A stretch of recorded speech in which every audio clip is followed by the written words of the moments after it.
Good evening, everyone. Welcome, and thank you for joining us tonight. We do want to start off with just a really quick prayer to get our evening off to a good start. This is how Seton starts most everything they do, just because we're always looking to bring God the Father into everything. Tony, I'm going to ask you to go ahead and take the floor. Okay. Good evening. Welcome again to all of you for being here tonight. It's very exciting for us to see so many new faces and new families to join our community. We start everything at Seton with a prayer. So if you'll join me, please, in the name of the Father, and the Son, and the Holy Spirit. Amen. Dear God, thank you for the gift of education in every form. As our children prepare to start a new year, may confidence be their foundation, may grace be their guide, and may hope be their compass towards a bright future.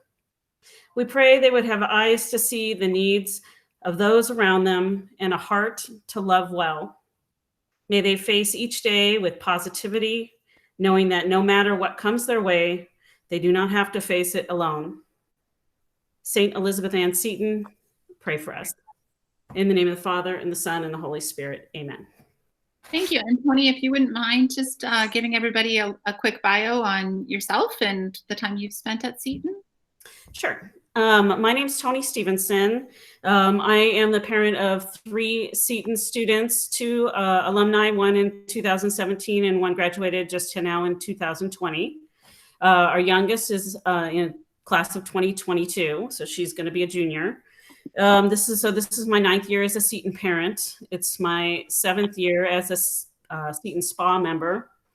And my kids have been involved in sports and fine arts, both with music, drama, and the instrumental side of things. They've done various clubs. They've held leadership positions, lots of service opportunities.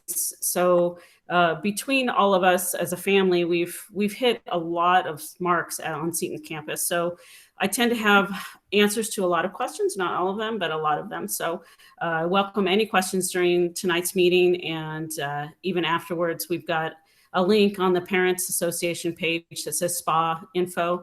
And that email will go to Kim Bradsky or myself. And between us, we can probably answer your questions if you don't know where else to turn for those. So welcome again tonight. We're glad to have you here. Yes, and I will second that. Tony is the go-to girl. She's definitely the person I go to whenever I have a question. So my name is Kimberly Bradsky, and I have been at Seton for 5 years. We have 3 boys who have been and are going through the program. Our youngest is a senior this year. We moved from South Dakota, and it was kind of neat last week. I actually had another family from South Dakota. Don't hear that very often. But if anybody's familiar with the Midwest at all, you know, it's a small area. We rely a lot on community up there. Most of us, you know, started there and lived there all our lives. So coming to the big city of Arizona, or Phoenix, Arizona, was very daunting. And Seton Catholic has made all the difference in our experience of coming into a place where we're able to find community, family values, and support, and develop relationships. And I know that for a lot of you who are already established in the community, that's not such a big deal. But I want to say, if you've got a new student coming into high school, to them, it's huge. It's a really big deal. And I mean, a lot of you are probably not, first time freshmen coming in, but some of you are. And I just want to assure you that for anybody coming in with a new student, that Seton is a really, really helpful and supportive place to bring your child, and especially during these times. COVID's knocked us all off our block a little bit. So I think it's really huge to have that support system and those people that you know you can turn to.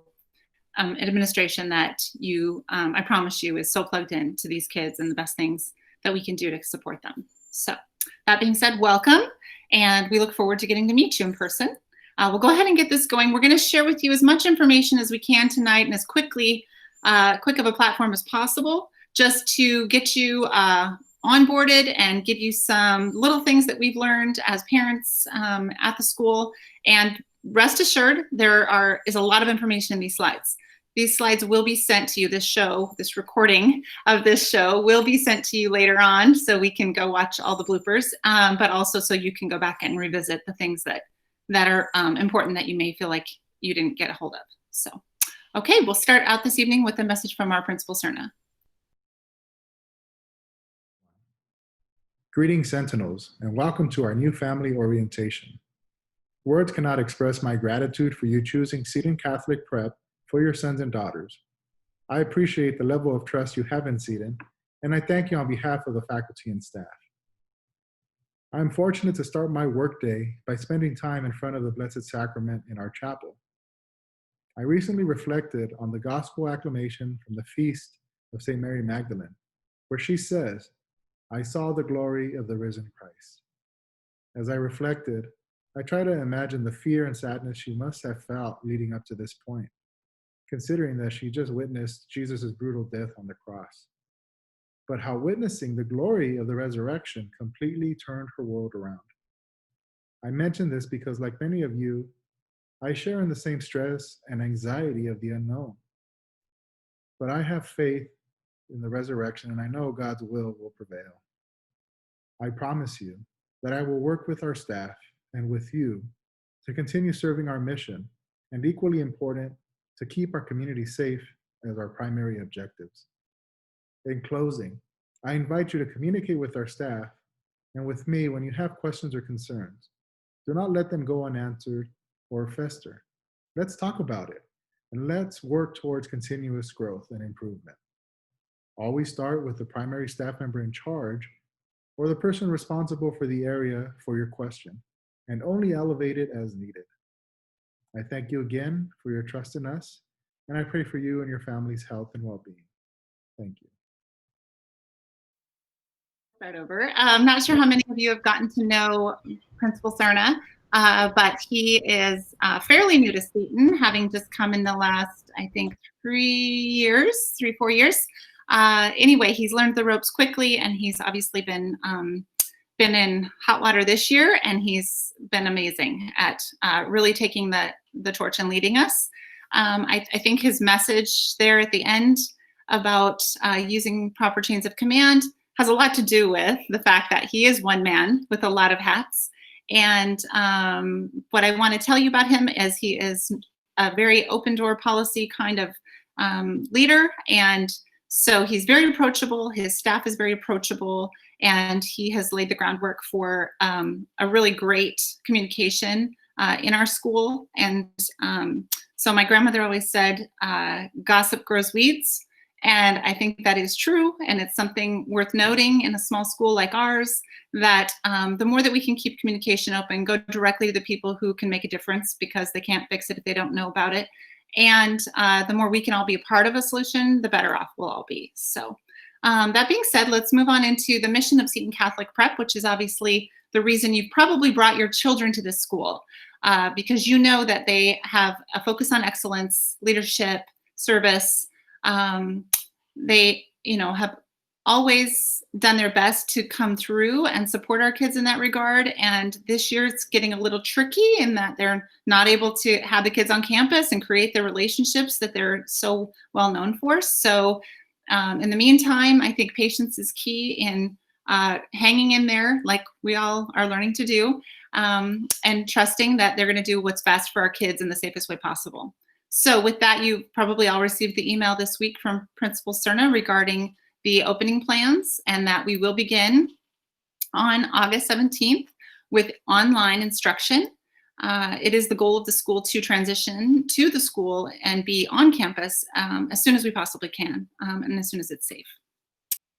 Back to school prep week with this new plan in place. So the good news is we have a plan, right? We've all been waiting. Now we have a plan. So here's the plan. Back to school prep week is going to look like this. August 5th and 13th, 1 and 3 o'clock, your child will have an opportunity to take a math credit test. It's only for those that want to get credit for Algebra 1 or geometry. It's not for honors placement. So that is only for kids who want to get credit. Beyond that, there will be a Meet the Teacher night. It's a virtual event. The teachers are going to make recordings to introduce themselves to your students and introduce some of their expectations. You can use your PowerSchool in order to find out which teachers your student will have and go in and access that information accordingly. On the same day, on August 13th, and then the next day on the 14th, there will be back to school orientations. Now, these are on campus, so you will be required to make an appointment. You will receive an email in order to make that appointment and to sign up. Students will be able to come in on campus, work with IT to make sure their computers are on board and they are ready to receive their online instruction. They will have their photo taken for an ID card, which is always fun to have, but will be really fun when they get to wear it and come to school. They will collect a lanyard, which we'll talk about later on in the presentation, and they will be able to drop off any paperwork that they need to get back to the school at this point. There is a notary, Mrs. Sweeter's in the admissions office, and she can notarize papers for you if needed. They will also be able to meet their counselors, which is really important because those are the people who are going to be helping facilitate their time this year and classes and anything. They'll be your first point of contact, really, if you have any catches with your schedules. Small group tours of the campus are not being conducted on this day. Those will be saved for the Thursday and Friday before we come back on campus for school. The schedule will look like this. And once again, your student's going to have a copy of this. You'll be able to access the slideshow. You can get all this information down the road. But for right now, all 7 classes will be conducted on Monday. So the students will have a period with all 7 of their instructors on Monday. And then Tuesday through Friday will be block days. And as you can see, Tuesdays and Thursdays, periods 1 through 4, Wednesdays and Fridays, periods 5 through 7. We'll talk a little more about something else later. Helpful hints for you guys. First of all, I'm sure you've all memorized the handbook and the new student guide, which was a prerequisite of attending tonight. I hope that nobody's going to fail on their first night. And then beyond that, the very best way to get information about our school is to read the Friday news that gets blasted to your email. It's usually very quick. It's got bullet points, but it's got the information that will keep you up to date and keep you on top of things going on at the school. And there's always links associated so you can follow those. The website has the information as well, but it's much harder to find. So we highly recommend the e-news blasts that come out on Friday. Make sure your email is up to date. If you're not receiving those, contact the school, let them know so they can make sure and get that fixed for you. This is spam that you actually are going to want to have. And as mentioned a second ago, the website is your first step. On the website, you'll find, we're so proud. We have a brand new website, okay? So this is our first year of having this really great website that's really easy to navigate. So you're gonna start out on the Parents tab, and then you'll see a number of things listed for you to easily go in and find any of the information that you might need. And on that note, with the website, when you use your phone to access the website, it comes up with a slightly different format. It will look familiar to you, but it's not going to look exactly like it will if you're on a laptop or a larger computer at home, your home computer. Just be aware of that. And so whichever device you're more commonly using, just make yourself familiar with it. Okay, and Seton also has a number of social media channels. If you are a fan of Twitter, Facebook, Instagram, YouTube, there are all kinds of things out there for you to go and check into and find new opportunities and ways to learn about Seton and what's going on and keep in touch. Okay, now we'll get to the little details, the simple stuff, right? The school supplies for your students. You will not get course-specific lists until the first day of school or at the orientation, depending on when the teacher decides to give you that information. So generally speaking, in advance, you are able to get books, which are available through the tab in your online to follow all the instructions. We'll talk about it later. But you can find books if you haven't found them already. Books, and then general supplies, folders, paper, binder pens, those kind of things are what they're going to need. They'll be given a specific list if they need a particular calculator or anything else like that on the first day of school. And house is something you're going to hear about because it is a student government system that the students themselves came up with when my son was a senior at Seton just 4 years or 3 years ago. And what it is basically the entire school is a part of the governing system. So students are broken up into a particular house And there are freshmen through seniors in each house.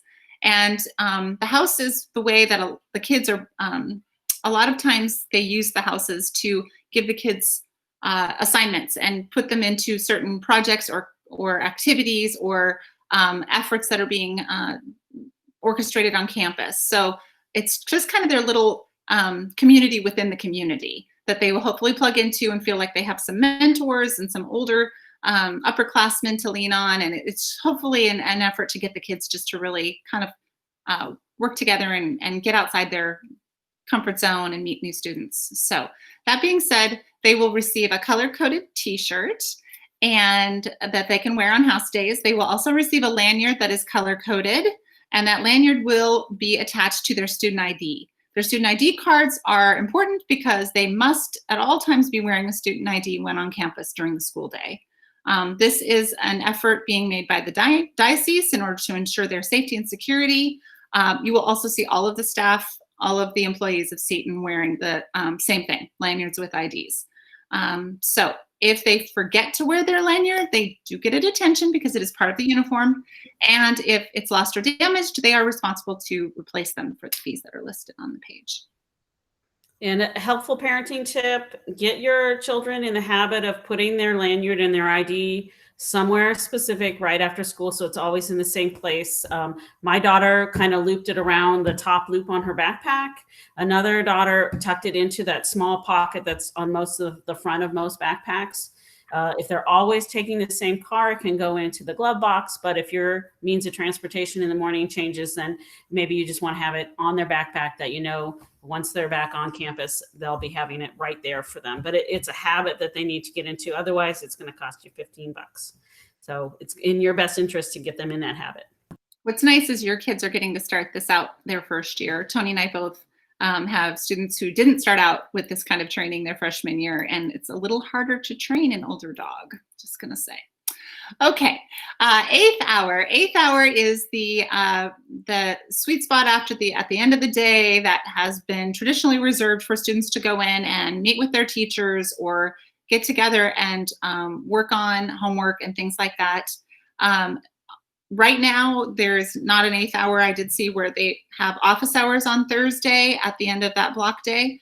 However, right now, eighth hour is a little bit, it's not really in play. But it will become important to you down the road when the kids are on campus, because it's really a good opportunity for the kids to stay after and get some things done.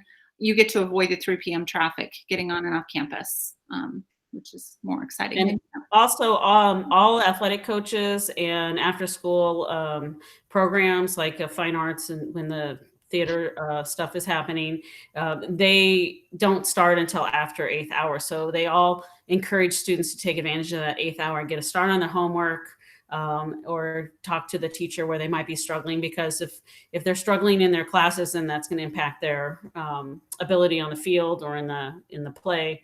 And so the coaches want them to be able to utilize that eighth hour. And regarding evacuation, obviously not hopefully anything we're going to have to do, but just to be sure that you are aware, when you filled out your paperwork, you designated someone as a reunification contact. That is so that should the campus need to be evacuated, your child can be quickly and swiftly evacuated off of the campus and obviously reunified with you. That being said, this reunification contact is not necessarily, it shouldn't be your emergency contact, and it shouldn't be you. What the school asks is that it actually be someone, maybe another parent on campus, just for the mere fact that it would be a whole lot simpler if one parent could come to campus, grab 8 kids, and get them off campus. So if that's difficult for you at this time, that's totally understandable. Coming in, you may not know enough people, but it's something to keep in mind that as the school year goes along, if someone becomes a good friend or someone that you feel comfortable with listing, we encourage you to update that throughout the year. Okay, during the school day, it's going to look a little bit different as we get kicked off here. So right now, we'll let you know that the lunch policy when the kids are on campus will be that they have to bring a packed lunch that has cold packs and things that can keep it cold. They won't have access to refrigerators, microwaves, or any of the other lovely conveniences that we were able to use once upon a time until the COVID situation clears up. something that is of importance that is helpful to know, I didn't know this, is that lunches may not be delivered to students at school. So your son or daughter forgets their lunch and you're like, I'll just drop it off. Mrs. Dodero is going to say, I'm sorry, but the best way to learn is the hard way, and they're going to have to find an alternative plan for a lunch. And again, that was easier when they could pawn off their friends and whatever. All of those things will be figured out down the road, but just a heads up to you, encourage your kid to get used to being independent and responsible with their lanyards, with their lunches, with their backpacks. We're really trying to, raise them up and get them ready for college. Easier said than done. I've got 3 there, let me tell you. Cell phone policy. Cell phones are always turned off during the entire school day, stored in a backpack, somewhere tucked away, can't be on their person, can't be in their pocket for a quick check. They will be confiscated. I have a son who's had to get his back. They also become property of the school once they take them, so they can take a look at them. And it is a little compromising when the administrator opens up that screen to find something that they don't want to see, and now they've got to call you. So really just encourage your kid to keep their life simple, keep the phones put away. It's just not worth the hassle. Part of the safety protocol we talked about earlier was wearing the lanyards on campus, and uniform violations will be sent to the dean. Mrs. Grindy is a beautiful woman, and she's amazing at her job, and I'm sure every parent can appreciate that it's not fun being the heavy. She does it really well, but she's also strict, and so she will take the hem out of your daughter's skirt if it's been shortened to a length that's not appropriate. She'll pull that little string, and it's not going to look real good. It's going to be annoying to you, but it is going to happen because there are very strict and clean rules for what the kids should be wearing to school. Likewise, I have heard rumors of boys being forced to use single blade razors to shave the 5 o'clock shadow that they forgot to take off the morning before. So those are things just to keep in mind that they're pretty serious about. They just want to keep our kids toeing the mark. And at the same time, I mean, that was a little bit of scary. Mrs. Grindy's harder part of her job, but she also has usually an extra supply of shorts or sweatshirts or belts. So if your child's a little bit proactive and is in there in the morning before school starts and says, oh my gosh, I forgot my belt. Do you have an extra one that I can borrow? Or it's really cold today and I don't have a sweatshirt. There's a good chance that she's got an extra one to lend to your child. And so you can, as you dump them off in the car, if they realize they don't have one of those things and there's enough time, they can hustle to the office and ask politely if there's something extra that they can borrow for the day.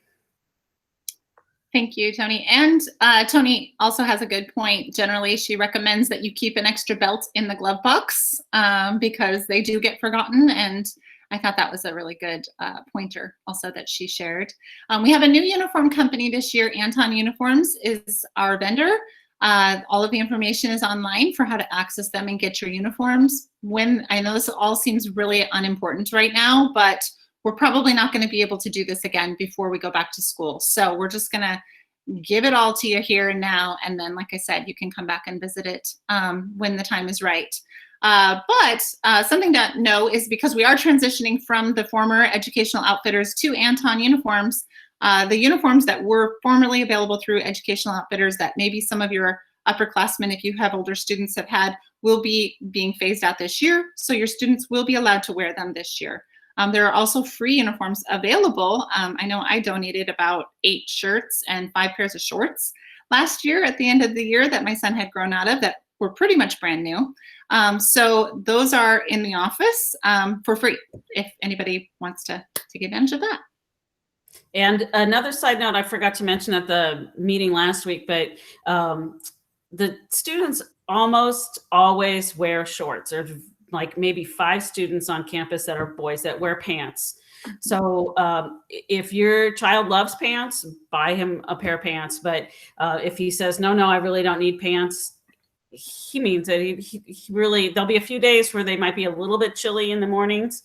But for the most part, they stick it out and they only wear shorts. And I can attest to that because I forced a purchase of a pair of pants, and they never ever in 4 years got worn. So hold off on the pants if you need to. I second that emotion, absolutely. And then the other thing that is important is that the kids are allowed to wear sweatshirts. And Tony said last week, I think as soon as the temperature gets to like 90, all of a sudden they want a sweatshirt. And the reason would be because a lot of the classrooms have really hypervigilant air conditioning systems. So it is pretty chilly when you transition from that hot to the cold. But that being said, they do have to be Seton approved sweatshirts, and those are available in the SCRIP office on campus. There are some popular ones stocked in there, so they're easy to come by.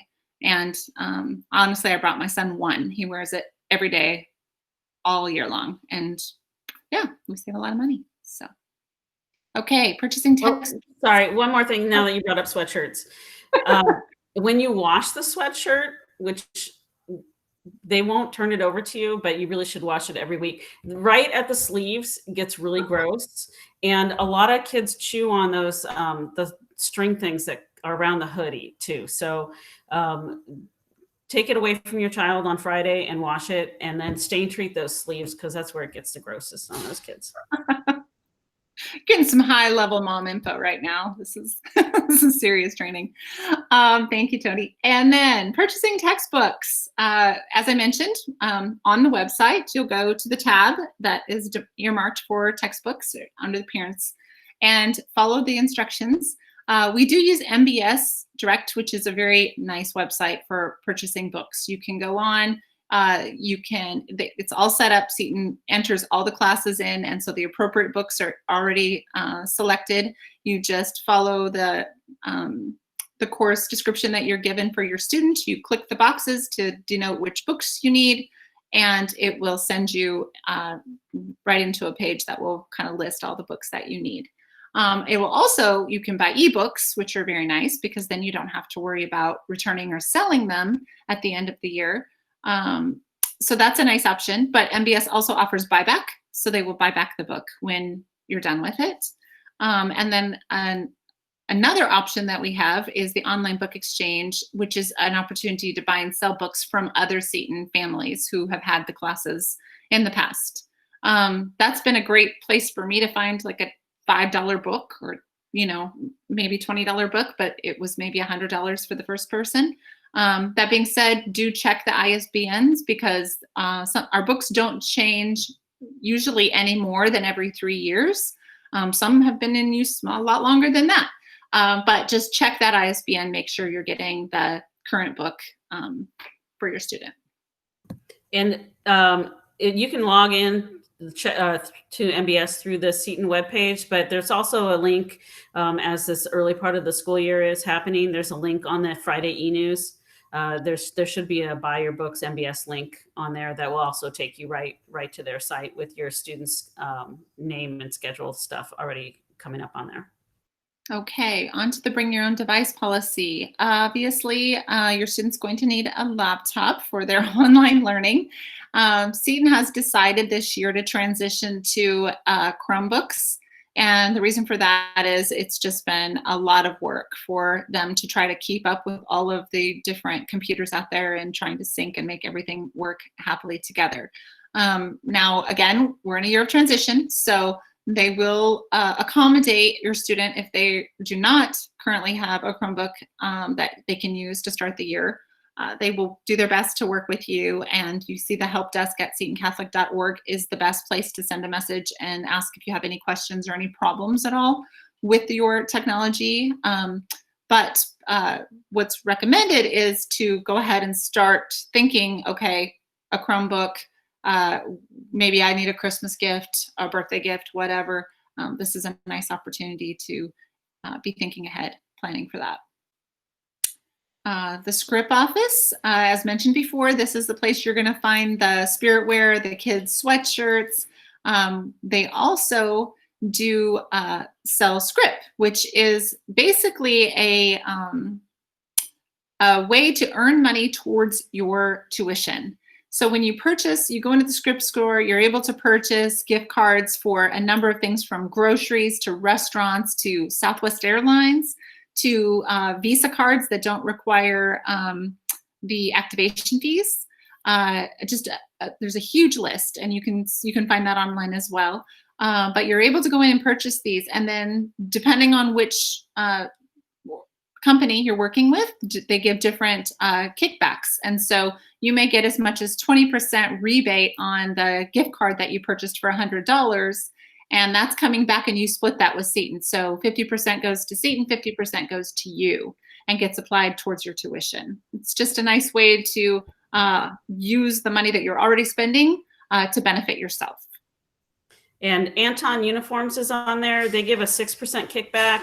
So if you are spending $100 on uniforms, then $3 goes towards your tuition rebate, $3 goes to Seton. And those little bits add up, especially if you shop at Fry's or you do Amazon. Those are all gift cards that they've got on their website too. Or if you're, don't want to cook dinner and you say, I don't have to cook, I've got a gift card. There's a lot of good ones. Culinary Dropout gives 20%. So you get 10% towards your tuition and 10% goes to Seton. I think Serrano's also gives 20%. So there's a lot of good opportunities out there to just cut little bits off of your tuition. Thank you. And that office is located right off of the front parking lot, just to the left of the school main office. It does have its own separate entrance, and there will be a sign outside the door that says SCRIP. It's a little tent sign, wooden tent sign. And when that is out or the door's open, you'll know she's there. Hours are posted also in the e-blast and online. All right, and now we'll talk about how to get on campus, and then we'll talk about how to get off campus. But for this, for right now, Guillermo and I are gonna do our best to try to work together. He's running that little red guy right there. You're gonna start your morning by turning into the campus off of Dobson Road. Now, in doing this, it's important for you to understand Dobson Road gets backed up.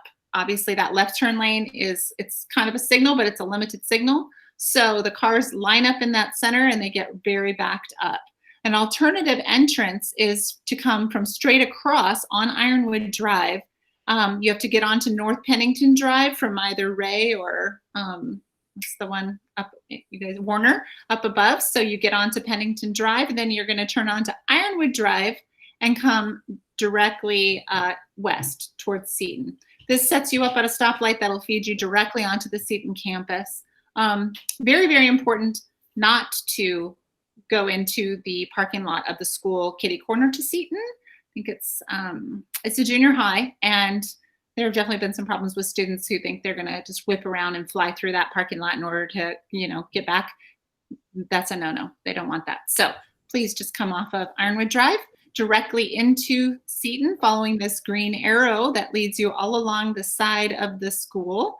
And you're going to turn left into the student drop-off zones, either one in front of the gymnasium or in front of the schools. You will have a parking lot attendant there to stop and to wave you through. And they are also, they are directing traffic because students are obviously parking in the center there in that senior parking lot and walking. So they are there to make sure everyone stays safe.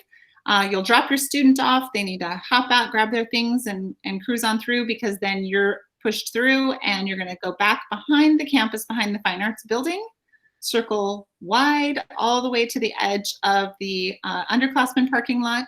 And then to exit, you have two options. You can go out the first exit, which is a right turn only. This often gets backed up. So something to think about if that is backed up is to cruise on up to that second exit. And you can go left or right out of that exit. So that's all just heads up to help keep the traffic flowing in the morning. Now, the other thing that's important to know is that all of that will be very, very backed up after about 7:40 in the morning until about 8:05, because that's when my son rolls in, 8:05. So you're going to be best off really just to shoot for early. Shoot for 7:30 and before if you can. You know, it's tough, believe me, mother of four here, but if you can, just try to start out early and get used to it. Pickup. At the end of the day, similar circumstances, entering onto the campus through the same gates, continuing to the back of the school. This time, there is no opportunity to go into that first left turn.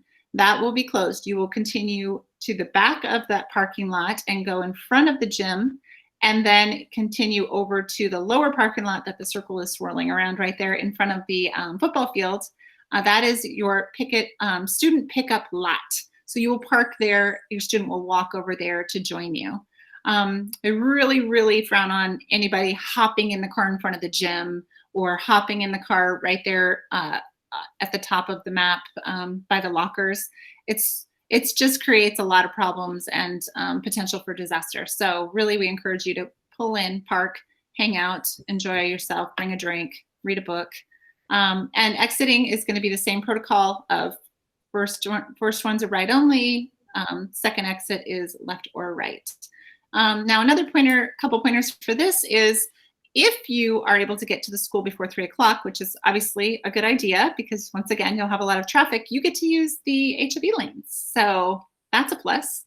And other than that, after school sports will take place, they will have practices and things like that. So when that happens and your students on campus later in the day, obviously then you're able to pick them up in front of the gymnasium or wherever the closest pickup or drop off would be.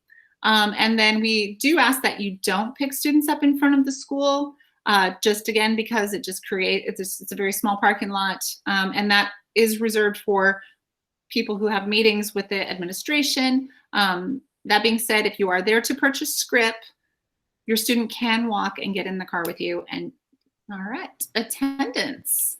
Ultimately, what you need to do is call in your child's absence or tardy as soon as you know that they're not going to school that day. And then you'll need to write a note for them to take to school the next day so that they can go back on campus and return to class and have an excused absence. Forgetting that note can actually result in a detention.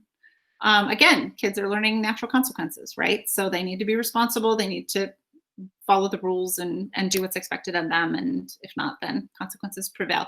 By the way, detention means you get to wear a really cute, bright yellow jacket that looks like a construction worker and walk around picking up garbage. It might have my son's name on it, but feel free to, cross that out. Anyway, if your student does need to leave campus for an appointment after they've already gotten to school for the day, you can call and you can tell Mrs. Dodero, but please give her enough time. She's got to send an email to the teacher. She's got to make sure that they are aware that the student's going to be leaving. Really calling her 15 minutes before is just not really enough time for her to get all the necessary arrangements in place, plus she's fielding everything else in the front office. If you're able to give a note to your student before they leave for school that day that they can take and turn into Mrs. Dodero, she will give them a nice little pass and she will have everything in place for them to very swiftly leave campus when they need to. So that's the preferred method if possible. All right, parent involvement opportunities. There are a number of things that you can do as a parent on campus, and I'm not going to read through all of them. You guys can come back and take a look at these, but just encouraging you to get involved when you can. Maybe speaking to the choir here if there's a lot of parents out there that have older kids, but I'm just going to mention to the ones that were like me and didn't know these things in the beginning, you're not going to get to know much about your kid if you don't insert yourself strategically in their life. They kind of operate in that alternate universe once they get to high school. So these things give you opportunities to get to know people on campus, to get to meet, maybe it's Mr. Vidari, or maybe it's me, or maybe it's someone else on campus who, if you know people, you get to know things. That's just kind of how it works. So we definitely encourage you to do that. Also, Seton needs our help. So anything that we can do will help keep tuition costs down. And I think that's something that's in all of our interest, obviously. And I also encourage dads. Dads, we love dads. We need dads. Dads are awesome. My husband really actually enjoyed being a grill master for a hospitality event last year where he got to grill a couple hundred burgers. It's his claim to fame. So there are things that you can do that won't feel like you're in a copy clutch of women. There are actually dad roles too available. So this three main ways where parents are volunteering and intermingling and creating their own high school friendships. The Seton Parents Association, kind of small but mighty. As part of your tuition, you are already members of the Seton Parents Association. There's a small portion of the tuition that goes towards funding some of the activities that we do on campus. We support the students with student socials, speakers series. Freshmen have a couple of good speakers come in for drug interaction and awareness information. And then we support the staff with staff appreciation lunches and Christmas bonuses. And then we have a trivia night that's a social for parents to get together. And so we always need volunteers for that. Committee heads, we actually have a few open spots. If you see that on the Friday e-blast, you can take a look. And if you have any interest in that, then send an email off to us at the SPA info email. And then we also, every one of those committees needs committee people to help make them work. So there's a variety of options for you there. But usually we have a new parent welcome dinner. And at that night, there'd be a representative from the Booster Club and there'd be a representative from the Fine Arts Association. And since we're combining everything this year due to social circumstances, they're not able to kind of give you their pitch, but obviously athletics are going to be a little adjusted this fall. And so it may be a little bit off-putting for you to think about joining the Booster Club, because as a member of the Booster Club, you get free admission to home games the entire year. And includes the football, the basketball, the baseball, the volleyball, anything, soccer, anything where there's somebody at the ticket booth charging money. You flash your Booster Club card and you get free admission, because unlike elementary school, you now have to pay to watch your child play sports. But the money goes to a good cause. And the Booster Club's funding helps support enhancement items for the teams that it's not quite into the athletic budget. Cross country team needed stopwatches. They needed some rollers to roll out their muscles. The soccer team has needed rebounders. The swim team needed some timing devices. Baseball, they just helped put together with some funding through a grant. They put up the lights on the baseball and softball fields. And so there's always funds that are needed for that. And it doesn't happen unless there's memberships that are sold with that. So even though there may not be a traditional football season this year, I encourage you to still go ahead and sign up for the Booster Club. There's lots of package opportunities for you to look at with that. And the same goes with the Fine Arts Association. Their funds go to cover extra dance uniforms, or the art classes are needing some iPads to make it a little another dimension to art activities. They upgraded microphone systems in the theater. And so all that not only benefits the people in those committees, but it benefits the entire Seton community that goes out to watch and enjoy those events. So I encourage you to look at those Booster Club and Fine Arts memberships and consider that a donation to Seton to help enhance everything for your student, because maybe they're not doing sports this year, or maybe they're not doing fine arts this year, but you're there for 4 years, and they get a little bolder and bolder, and they may find themselves in a play or in a guitar class or on the track and field team. And they would have benefited from your donation that starts right now as freshman parents. Thank you, Tony. I think that's perfect. And safe environment training is something that is required. If you've been a part of a Catholic school system before, I'm sure it's no surprise and you've probably heard about it. If you haven't, it is the effort being made by our diocese to protect your children and to keep them in a safe place where people have been vetted. And it's nothing to take personally. We are all doing it in order just to say, hey, yeah, I will prove to you that I'm on board and I'm safe to be around your kids, and you do the same. It's, you know, a little like how everyone's having to be respectful of each other in this COVID environment. We just have to figure out how to do the best things we can for them. And this training is actually really interesting and really helpful. My husband and I actually gained a lot of insight from it that we were not surprised, we're not expecting. Also, the training is one time that you go through the training, and then after that, you're sent emails, reminders just to update your training annually. So it's a very simple process and very easy to keep up with. Encourage you to do that because it is required of anybody who's going to be in a ongoing role on campus or around the students. And if you've done that training through your parish, then you're covered. You just need to let Seton know that you've already covered it at your parish, and vice versa. If you do the training at Seton and you end up volunteering at your parish, then you can let them know you've done the training through Seton, and there's a record at the diocese of that. All right, students' Christian service hours. This is part of the Seton Catholic Prep mission, is to foster service in our students. And in doing so, they learn all kinds of wonderful skills that I'm sure are easy for you to imagine.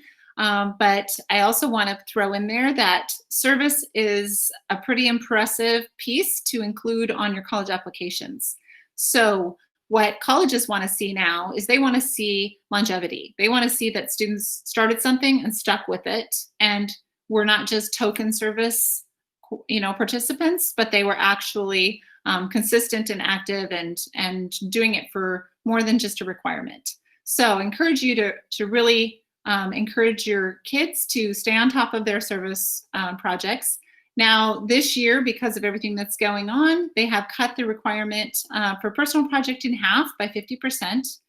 Also, the school is doing a lot to try to figure out things that the kids can do from a distance that they can do under the current circumstances. So we do invite any of you who may have ideas or have opportunities for students to be involved in service and programs that you're a part of. Please contact Guillermo or Mrs. Bell and let them know what's out there and what's available. And they're absolutely happy to follow up on that and help your kiddo get their service hours put in. The way that they're going to track it, they're going to go to the X2 Vol program, and they're going to track their hours in there. Very important that they do that, because if the hours are not tracked and the end of the school year comes around, they're going to be called out on it, and there's going to be some confusion. So please make sure to encourage your student to get all of their service hours tracked and recorded. And they do a great job of holding your child's hand as a freshman to get them through their service hours. You still should be there as a reminder, and it's up there so that you can see, and you can occasionally ask them, how are the service hours coming? Have you logged them?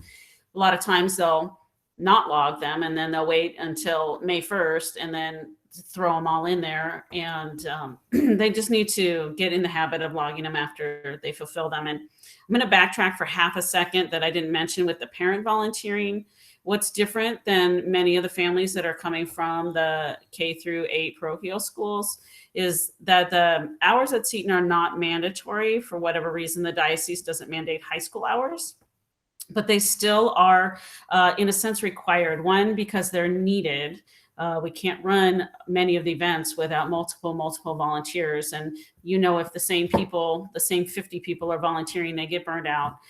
So we have lots of families and lots of opportunity for that. But it is recommended that you do volunteer. There is a place to record your volunteer hours. And then when Seton gets evaluated for awards, such as the Blue Ribbon School that we won about 4 years ago, they go through all of our records and they look to see the parent volunteer hours. And it also contributes to when we do grants for things like softball lights or filling in the basin behind the bleachers so that there could be more practice field down there. Grant companies look to see how involved the parents are at the school. So it's important, even though you're not mandated to do the hours like you were with the parochial schools, it is important that you still do volunteer and we still log those hours. Okay, and your students should have created their account by tonight. So that's just another thing you can follow up with them on tonight. Clubs at Seton Catholic. Clubs are a pretty big part of the social environment at Seton Catholic, and all students are encouraged to be a part of a club. Another opportunity to build that college application, because students who are involved in clubs and who are shown as active leaders and participants are students that are very appealing to the universities out there. They want that in their cohort. So if you get a chance to talk to your kiddo, it's a conversation, right? Hey, have you thought about a club on campus? Or if there isn't one that they're interested in, they are also able to start their own, and they just need to find an advisor on campus. And there's a couple of other criteria that they need to adhere to that are not difficult. But it is a good opportunity for the kids to build their social skills and to build their social network on campus as well. And those clubs that they join can be purely for fun, or they can be, a true interest that's maybe going to be more towards a career path that they're looking at. There's a variety of them. There's one Sister Cities Club where we actually travel to Ireland, and Irish students come onto our campus, and you become host families and you host international students. And then there's other ones like the Office Club. So if your child's really into The Office, or you are, they can join the Office Club. And what they do is literally watch episodes of The Office and talk about office things during their lunchtime. So the clubs, with the exception of robotics, the clubs are during their lunchtime. So it doesn't really impact their homework time or anything like that. And the colleges are looking for 10 places where your child's involved.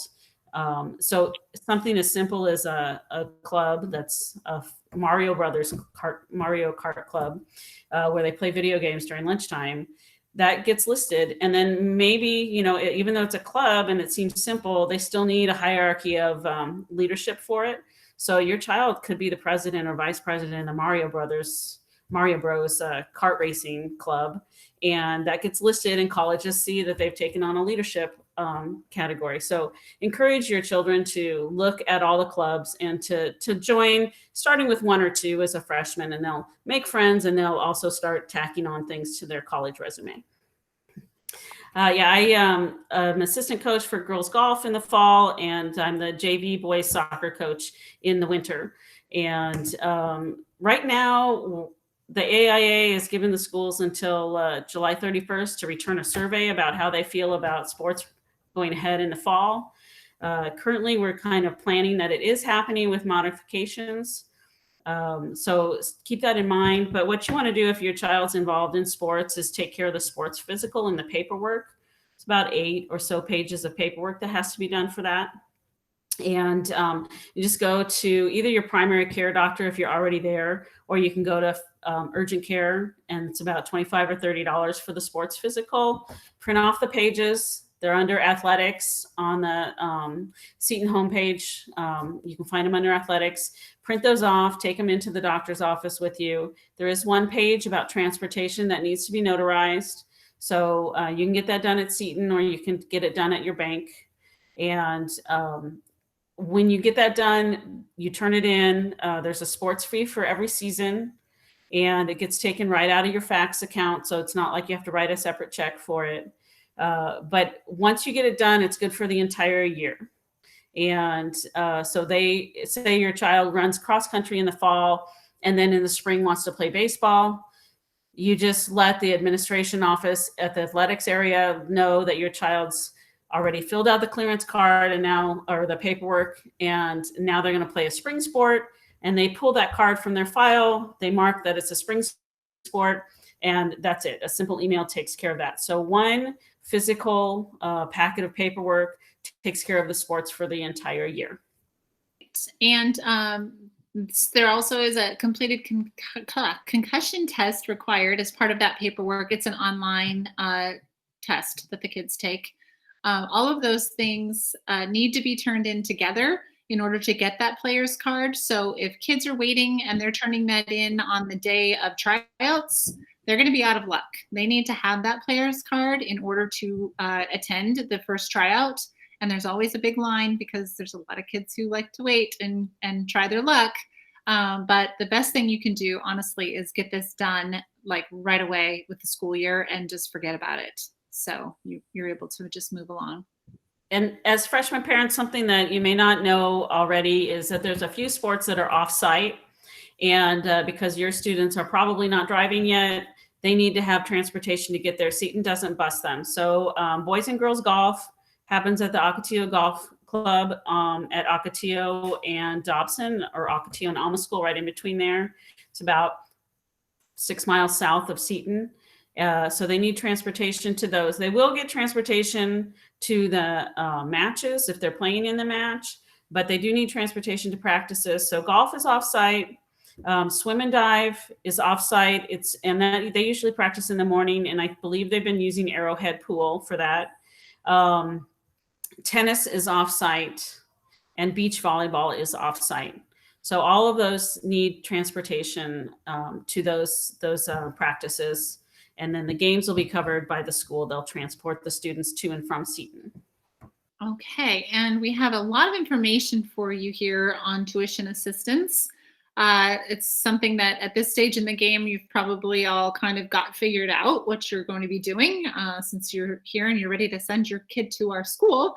But that being said, this is still information that's important for the future because it is something that we can all benefit from. So there are obviously a number of scholarships available. That information is all available on our website.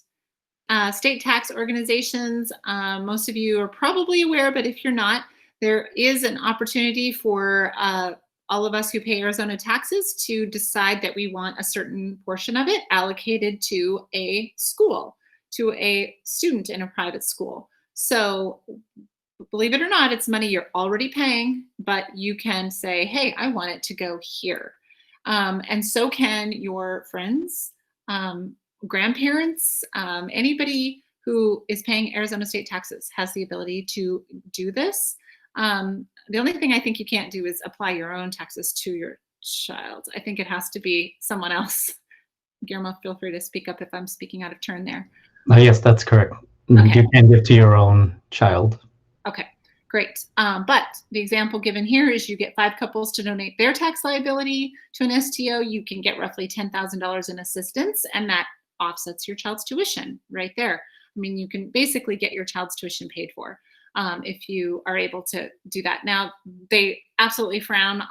There are rules against forming circles where everybody's cross-donating. But again, this is something that if you plan a little bit in advance and talk with your friends, it can seem, I think, pretty attractive to most people that they're able to actually decide where they want their tax money spent. And it does you a favor, and you take them to dinner and have a good time. That being said, there are a number of different groups, basically, that handle these tax write-offs or I'm going to say it, tax deferments. And we have a slide for that. Right here. So the Catholic Education of Arizona, AZ for Education, there's just a number. So we have 2 pages worth actually of different organizations that can process these donations and these allocations. The first one, the Catholic CEA, is, I think, still accepting applications right now. Go onto their website. I just put my husband on that last night. He was filling out forms. So I do think that it is still open for monies to be allocated for this year. And most of them are still open. They have a summer section, so you can still apply. Oh, awesome. Thank you, Guillermo. Okay, and they will offer workshops in August. There we go. Okay. And we have a message from our advancement office right now.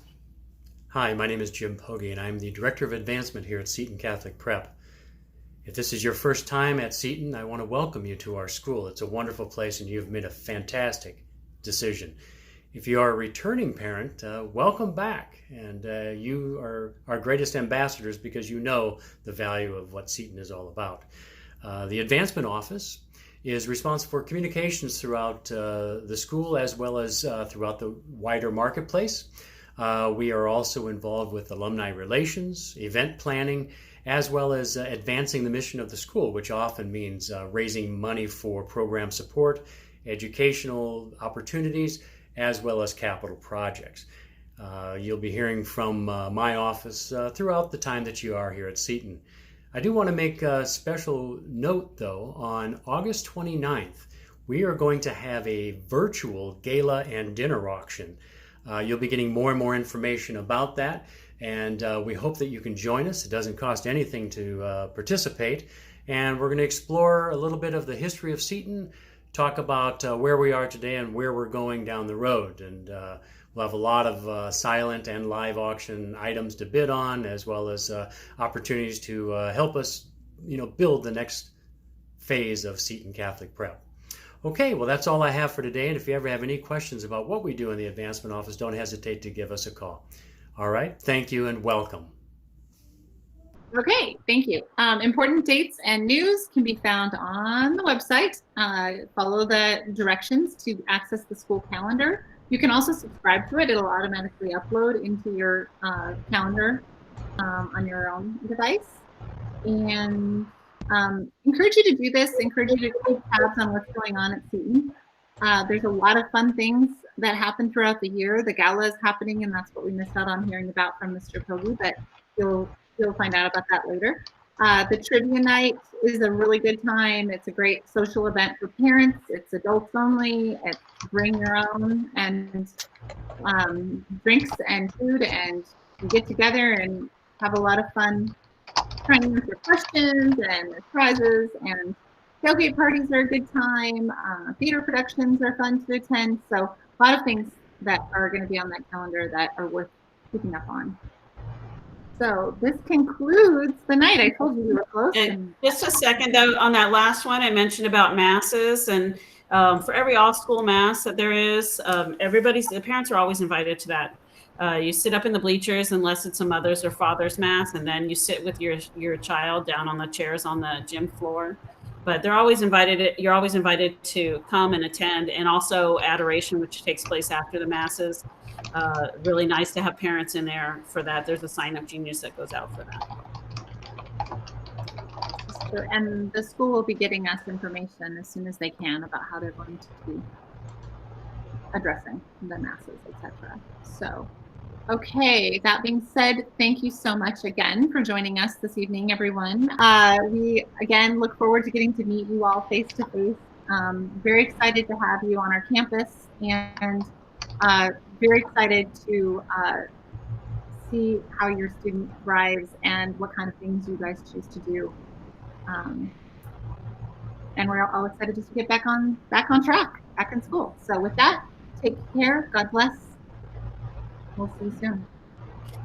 Thank you, everyone. Welcome to Seton.